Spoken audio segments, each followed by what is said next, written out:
Okay, let's get started. So, my name is Allison Conroy. For those of you that don't know me, I am Casey's Technical Liaison Director, which means I help out with anything and everything techie for our EA members, and coordinate as much as I can with our industry partners and spread the good word about EAs. And you are here at Coffee Talks, which we started up as an idea to just engage with our members and have good conversations and get the word out there on ideas and tips and tricks and things that our EA community might not know about or just might like listening to. So, my guest today is Emma Conway, who works with E3 Eco Group.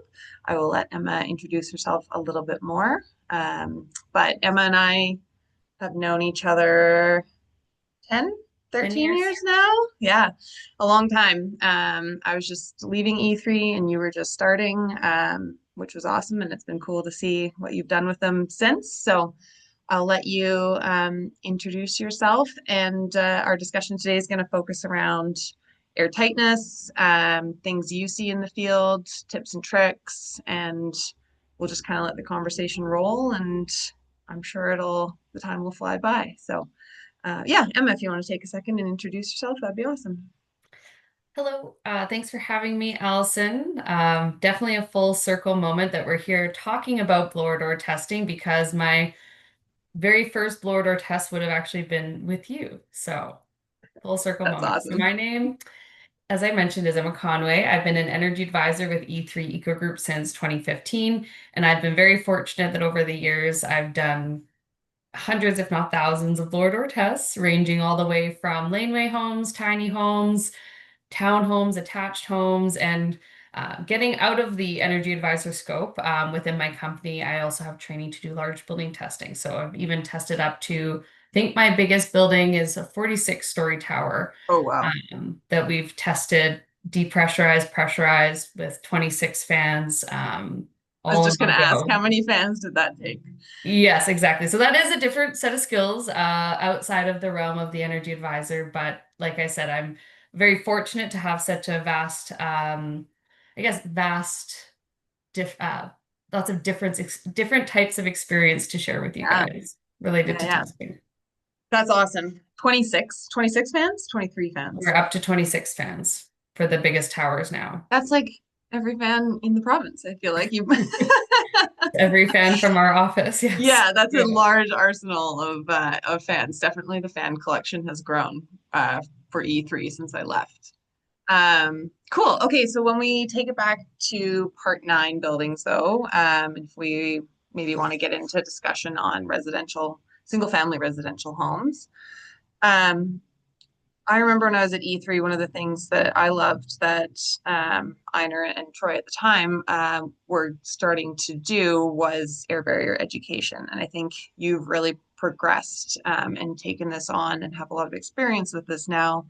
The step codes come into play. I mean, different rating systems have different requirements, but when there is an air tightness requirement, then there's a little bit more pressure, obviously, for that builder or developer to meet those requirements. And sometimes they're not getting there.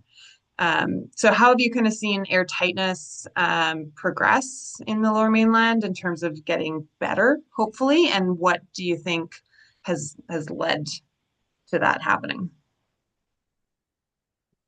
So I think the trade education and awareness is a big part of it. And I mean, every single time a builder has, say, like a mid-construction test with us, we will always Mm-hmm. encourage them to invite the insulators, invite like any trade that's going to impact the air barrier. So whether it's Mm-hmm. interior poly that you're doing or an exterior sealed Tyvek, for example, like really any trade who has a major part of cutting holes and making penetrations into that air barrier system would benefit from attending the test. You're Mm-hmm. already paying your energy advisor to perform that test, so why not try to get the most value out of it by having your insulator or your cladder, like that main person who's responsible for the installation of that air barrier, have them there so that they can learn. And it's like super cool to see the installers like they have those kind of light bulb moments. It's one thing to like talk about and say, hey, there's a hole there because you visually see it. But when you have the fan running under depressurization, you're feeling the air come in and you can feel it on the back of your hand, or you have a smoke pencil and they can see the smoke moving. Like it's really amazing to see kind of that light bulb moment, like, oh, like I can see and understand and quantify now because you're feeling it or seeing it that this is a problem. Right.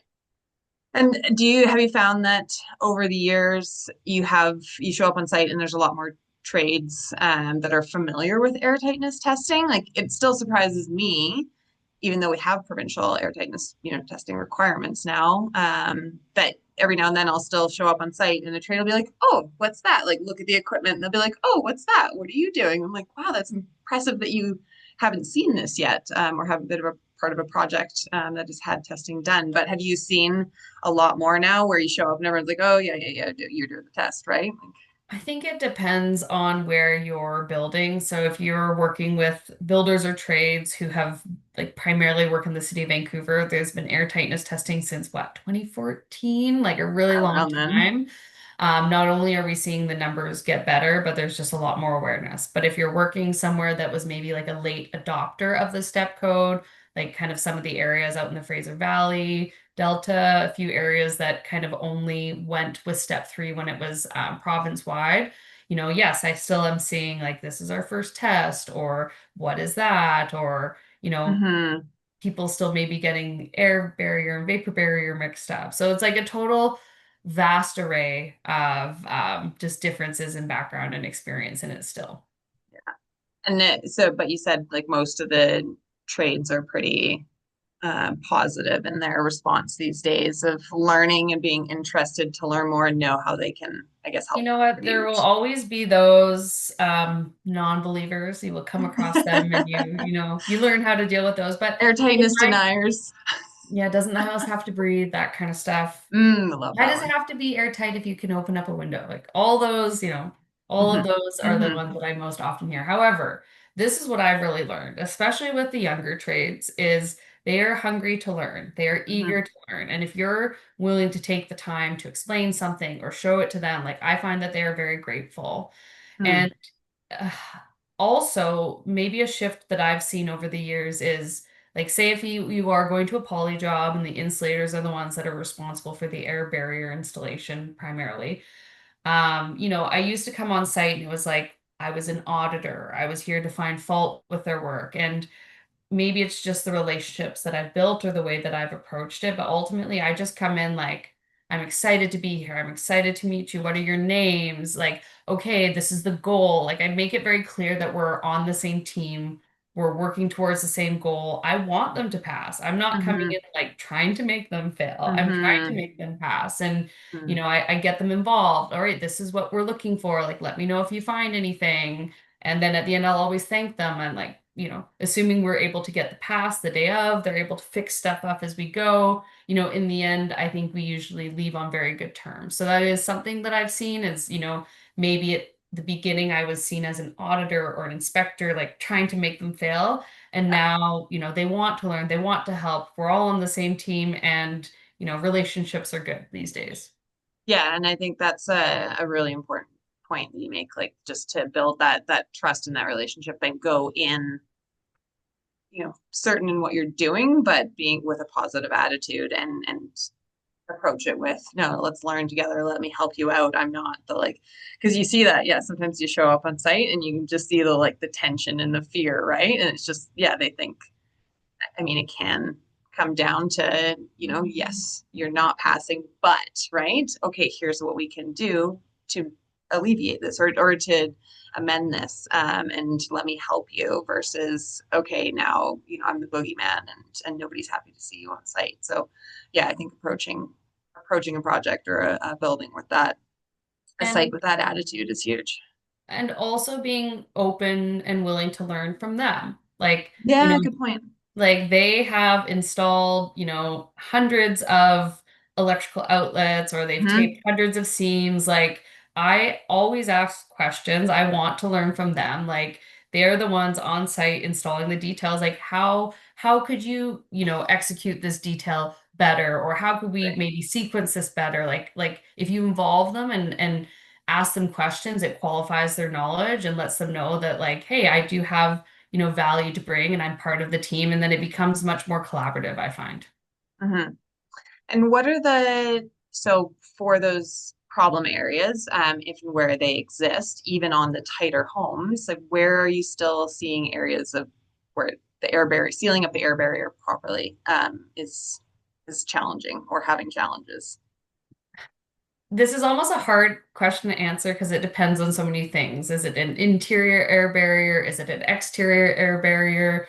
Is it a single family home? Is it a Yeah. duplex? There are so many variables, but honestly, I am seeing a shift towards exterior air barriers, Okay. both on single family and on townhomes, Yeah. and that And is you mean like just taping up the Tyvek or the yeah, whatever exactly. Taping up the WRV or tieback or even taping up the sheathing. And so far, like what I'm seeing is like the goal is there, the intent is there. They want to make the shift, but maybe they're not planning through the details in advance. So, mm-hmm. you know, when you're doing an exterior Tyvek air barrier, pre-stripping at the framing stage is the first step. So if you haven't thought about it and your Mm-hmm. framer goes ahead and just frames it up like it's a poly job, well, Mm-hmm. now it really is a poly job because there's no going back once you've missed that pre-strip. And then the other thing that I've seen is like, you get that pre-strip in the right location at the right time behind that skirt roof, but then no one actually taped the seams before the Mm-hmm. skirt roof was framed.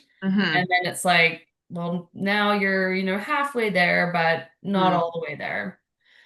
But on the other side, I'm seeing a lot of poly. Like I would say the majority of jobs that I go to, people are still doing poly, which is fine.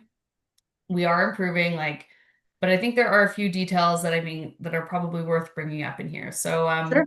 those gasketed electrical boxes, not really airtight once they put the wire hole through the back of the gasket. Yeah, yeah, yeah. Large holder.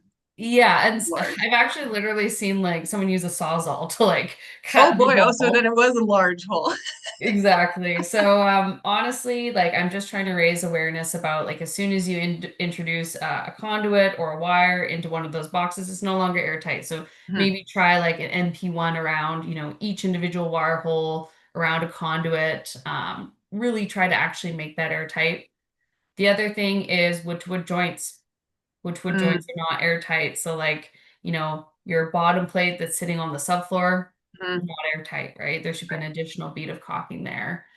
And then bath fans, pot lights, and ceiling, Yeah. still big offenders. The one thing I am seeing is the code, and I think inspectors have been enforcing structural backing on all four sides of a Mm, polypad now, which is great.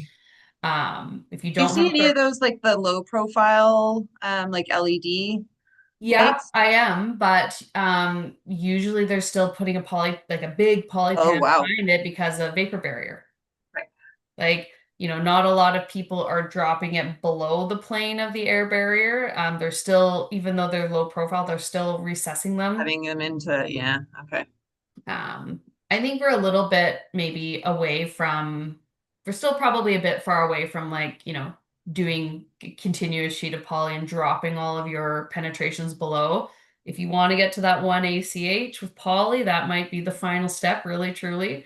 Um, but yeah, like having the structural backing, installing the poly pan so it's not all like crunched up and gonna create a bunch of fish smells later on. And then the final thing really is right now the big one is ducting. All of Mm, this ducting running through unconditioned attic space, or maybe through if you have an exposed floor above a garage, running through that exposed floor. We are getting huge leakage through ducts in unconditioned space, return air plenums in unconditioned space. Like that's kind of I don't want to say the final frontier, but that is definitely the next challenge. the next challenge that we need to overcome. We need to be working with our HVAC trades. We need to be educating them the importance of air tightness. All those return air plenums, they're just using thermopan and none of the seams are taped.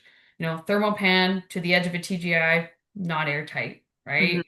When we Hmm. depressurize, we're just pulling all of that air into the unit. So, even for some of the HVAC trades that we have been working with, and like, look how good we did. Look at all the mastic, look at all the tape.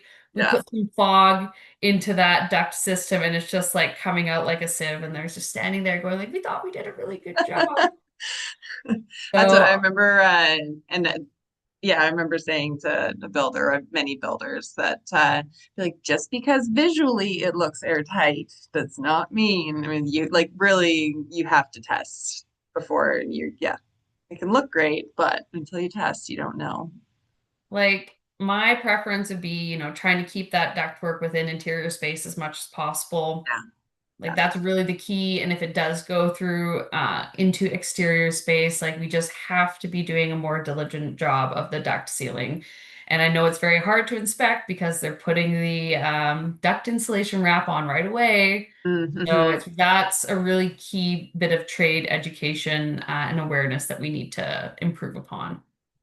And do you find that um, so you do the mid stage and you're doing a lot of education components or educational time with the trades, then what about like before the job even starts? Like the residential community has been a little slower or more hesitant on, the IDP integrated design process take up. But I feel like you've said in the past that there's more builders that are bringing on the trades and having that discussion ahead of time about, okay, what are we going to do? How are we going to tackle these things? Even like you said, like the gasketed electrical boxes, the electrician or the electrical contractor knowing that they might need to include those in their scope of work, and then obviously their bid or their pricing, as opposed to learning that, later on and then having to spend more money. Like just that everyone thinking about things and getting together before the project even starts. Are you seeing more of that? Yeah, so for our builders who are investing in more of an integrated design process, there's kind of two main strategies that we are doing. The first is that we are in the design phase, identifying, where is the air barrier, interior, exterior, what products are we going to be using? Because usually it's not just Tyvek. Sometimes it's Tyvek plus poly or Tyvek plus poly plus spray foam. So what are those materials?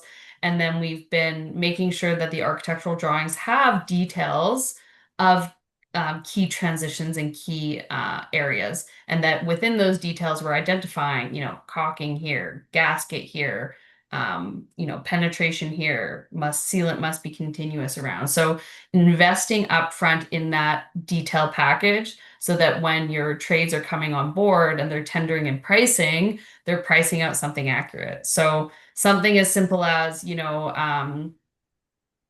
say if we wanted some additional gasket on the party wall for like an airtight drywall approach, like that has a cost. That's not on the drawings. They're not costing it out accurately, and it's going to be, like a change order later on. So one is getting the plan done in the design phase, and the second thing is, it's one thing to have the plan, but how do you get it into the hands of the trades? So we've Mm, been doing something called like a before construction a trade collaboration meeting where we get everyone in the same room, all of the different trades, anyone who can impact the air barrier. And we honestly start with kind of the basics. What is an yeah, air barrier system? yeah. um, you know, what are the different air barrier products and locations for this specific project? And then we will get into some like key details for this exact project. Like, if we have a exterior air barrier to inverted roof, we need to have pre-stripping prior to the parapet wall being framed on top. Just stuff like that, that like if this is the detail that's missed,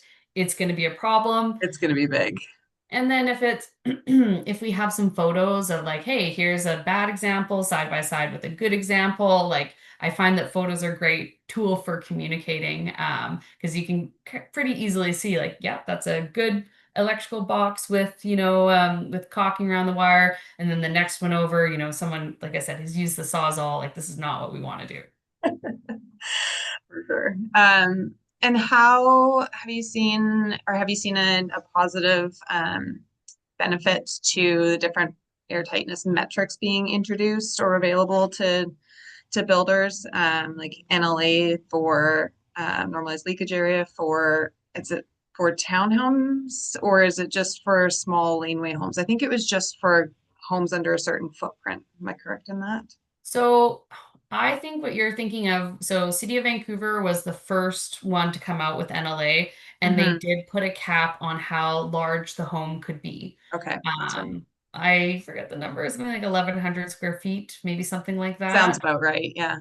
Um, For the step code, my understanding is any project can use the three metrics. You got the Okay, ACH, right. the NLA, and the NLR. I'm not aware that there's any, restrictions on any of those metrics. And what I've been finding for most of my projects, like the small laneway homes, even the small townhomes, like we do a lot of townhomes. They're now stacked with garden suite on the bottom. That's one level, one bedroom, Yeah. sometimes a studio suite.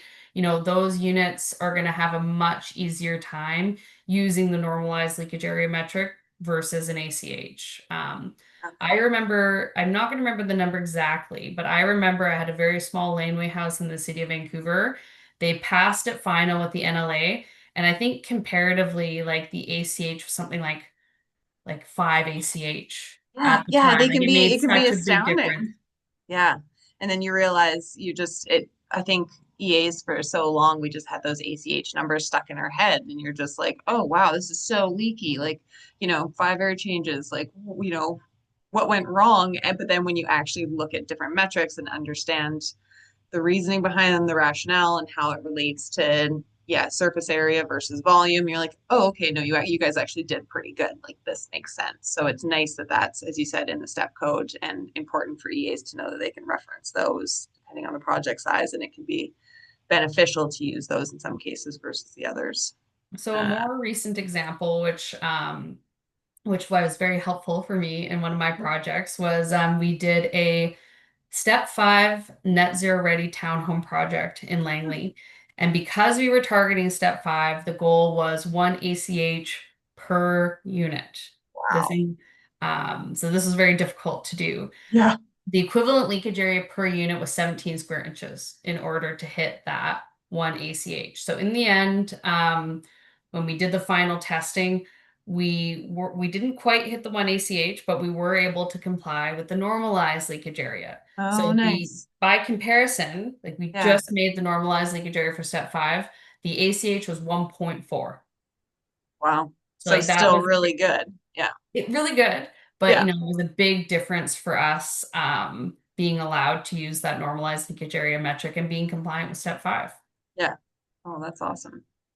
Okay, well, I'm not going to take up too much more of your time, but I do want to pick your brain a little bit and hopefully see if you've got any funny anecdotes or anything you wanted to share, some good memories or on-site horror stories or just funny things that you've come across. I think in the past we've shared swap stories of showing up on site and realizing maybe a coworker or a colleague or you yourself had a brain fart and showed up without a vital piece of equipment, and you kind of had to, you know, make it work, and substitute. But I'm sure you've got some other good anecdotes or stories, if you wanted to share any.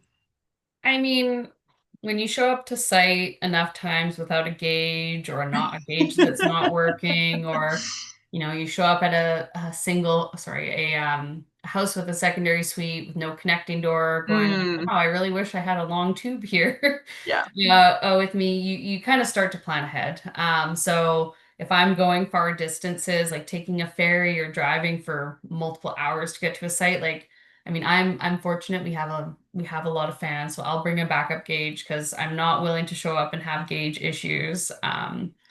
The other thing that I will do is I look at the drawings, right? Even a single family home, is there a secondary suite? Is there a door?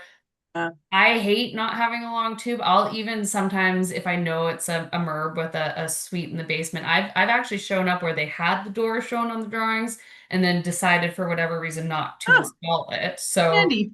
I pretty much always bring a long tube just in case if I know that there's a secondary suite on the drawings.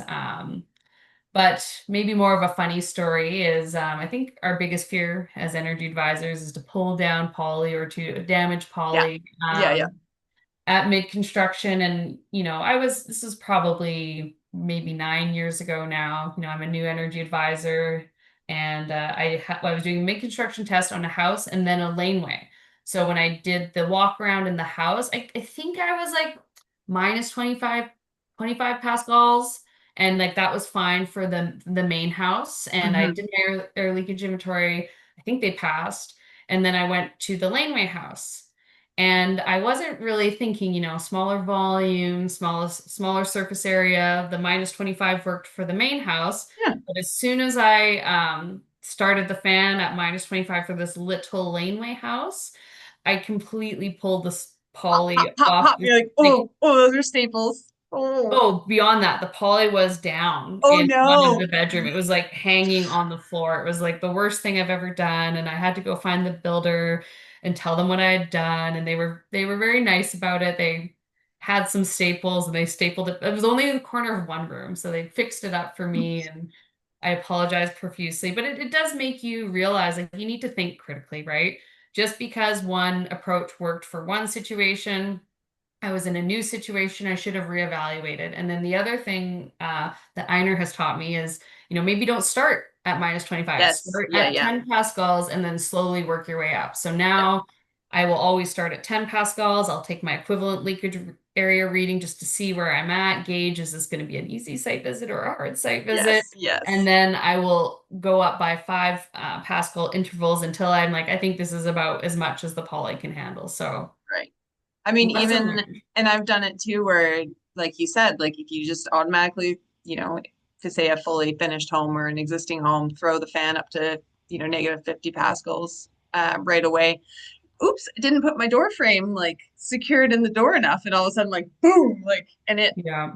it scares you, right? Because I've never hit myself or, yeah, cut myself fortunately. But yeah, that is a really good tip. Like, start low and then work your way up because, yeah, either your equipment or the building site or building materials, yeah, you can do some damage or have to go and apologize profusely, which if you can avoid that, it's good. And always check for the attic hatch being in place. This is Why is this house so leaky? so there is this one house. It's actually the nicest house I've ever been inside. Like I Mm. went in and there was signs up saying like no photos or like don't take photos of Oh the wow. house.